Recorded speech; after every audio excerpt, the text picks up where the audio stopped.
Chairman sir, I rise to apprise this House, this august House, of recent developments in West Asia that are cause of deep concern to all of us. Nothing will go on record except the minister's statement. As honorable members are aware, this round of conflict started on 28 February 2026. It has witnessed not only fighting between Israel and the United States on one side and Iran on the other, but also attacks on a number of Gulf states. There have been numerous casualties, including at the leadership level in Iran, as well Nothing will go on record except the minister's statement. as well as destruction of infrastructure in the region. At the very outset, government had issued a statement on 28 February expressing its deep concern and urging all sides to exercise restraint, avoid escalation, and prioritize the safety of civilians. We believed, and we continue to believe, that dialogue and diplomacy should be pursued to de-escalate tensions and address underlying issues. Sir, it is also imperative that the sovereignty and territorial integrity of all states in the region be respected. Given the gravity of the situation, the Cabinet Committee of Security, CCS, met on 1 March under the chairmanship of the Honorable Prime Minister. It was briefed on the airstrikes in Iran and the subsequent attacks in several Gulf countries. The CCS was concerned over the safety and security of the Indian community in the region. It also focused on the implications for regional security and for economic and commercial activities. The committee was apprised of difficulties faced by Indian travelers transiting the region and by students appearing for scheduled examinations in these countries. It directed all concerned ministries and departments to take appropriate measures to respond to these problems. Honorable Prime Minister continues to closely monitor emerging developments and relevant ministries are coordinating to ensure effective responses. Sir, the conflict has continued to intensify and the security situation in the region has deteriorated significantly. We have noted that, in fact, the conflict has spread to other nations with mounting destruction and deaths. Normal life and economic activities in the entire region are visibly affected. In expressing our sorrow at the loss of lives. Honorable Chairman, sir, while any development that negatively impacts peace and security in the world is deeply troubling, this ongoing conflict is an issue of particular concern for India. We are a neighboring region and understandably have obvious stakes that West Asia remains stable and peaceful. There are almost 1 crore Indian citizens who live and work in the Gulf nations. In Iran too, there are a few thousand Indians who are there for study or for employment. The region is key to our energy security and includes many important suppliers of oil and gas. Chairman sir, the Gulf is also a major trade partner, accounting for almost $200 billion annually. The House is also aware that in the last decade, there has been significant investment from the region into the Indian economy. Therefore, serious supply chain disruptions and climate of instability that we perceive are serious issues. Furthermore, these include attacks on merchant shipping, where Indian nationals often constitute a large proportion of the crews. We have sadly already lost 2 Indian mariners and 1 remains missing in such incidents. I know that the House joins me in condoling their deaths. Honorable Chairman, sir, government has been assessing the situation in West Asia continuously since the 12-day war in June 2025. We noted the indications of growing tension and cautioned the Indian community in Iran accordingly.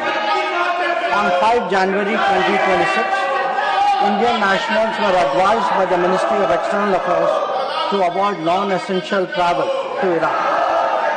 Those already resident there were urged to register with the embassy, exercise due caution, and monitor the embassy website and social media handles. A second advisory was issued on 14 January, reiterating this advice to avoid travel in even stronger terms. The Directorate General of Shipping, Mumbai, in parallel, issued its own advisory on 14 January for Indian seafarers, asking them to follow embassy advisories and avoid unnecessary movement ashore. Recruitment and shipping companies were asked not to deploy or send Indian seafarers to Iran.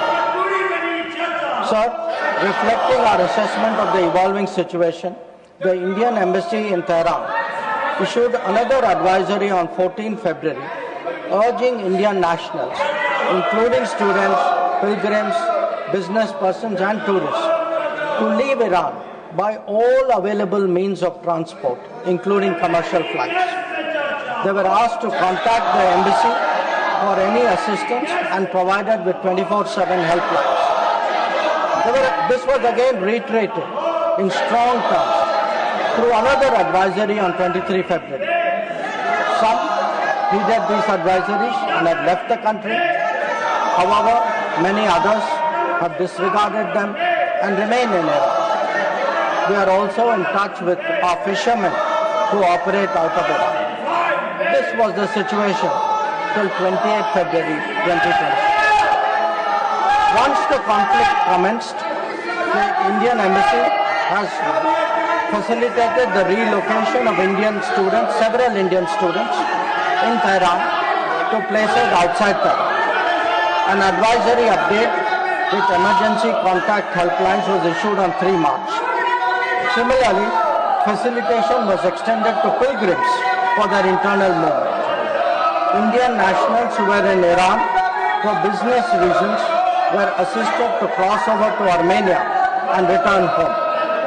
The embassy in Tehran remains fully operational, in fact, on the highest alert. They are totally committed to supporting the Indian community in this difficult moment and in assisting Indian nationals who may wish to cross international borders. Where seafarers are concerned, the Directorate General of Shipping, through an order of 2nd March, has constituted a quick response team for immediate response, coordination and support functions. This team will function on a 24/7 basis. Honorable Chairman, sir, I would like to inform the House through you that every Indian embassy in the region has similarly issued advisories. The embassy in Israel did so on 28th February and 1 March, UAE on 28th February and 5 March, Bahrain on 28th February, Qatar on 28th February, Kuwait on 28th February and 5th March, and Saudi Arabia on 28th February and 8th March, Oman on 28th February, Iraq on 28th February and 5th March. MEA has set up a dedicated special control room to monitor the situation and respond to queries from those. I will come back to let him complete his statement. Let him complete his statement. You are not allowing me to make the statement. That is not correct. Galgaji, that is not correct. I allowed you to speak. Let him complete the statement. I will come back to you. Let him complete the statement. Please. The MEA's latest update on this was issued on 7th of March. Honorable Chairman, sir, our diplomats have also worked hard to assist stranded transit passengers in hubs like Dubai, Doha and Abu Dhabi.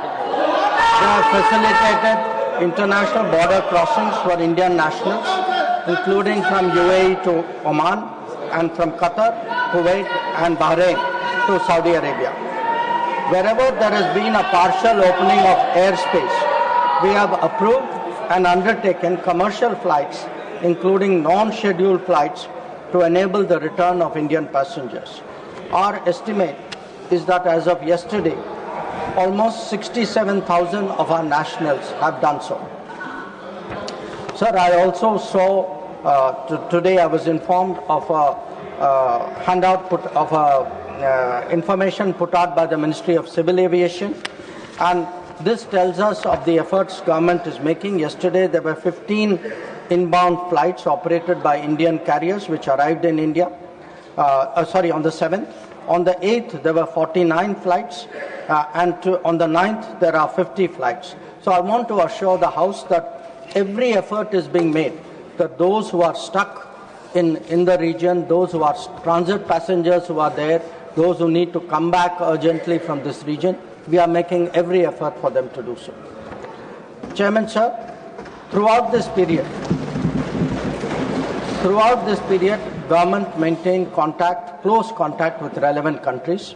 Honorable Prime Minister himself has spoken to the President of UAE, the Amir of Qatar, the Crown Prince of Saudi Arabia, the Crown Prince of Kuwait, the King of Bahrain, the Sultan of Oman, the King of Jordan, and the Prime Minister of Israel.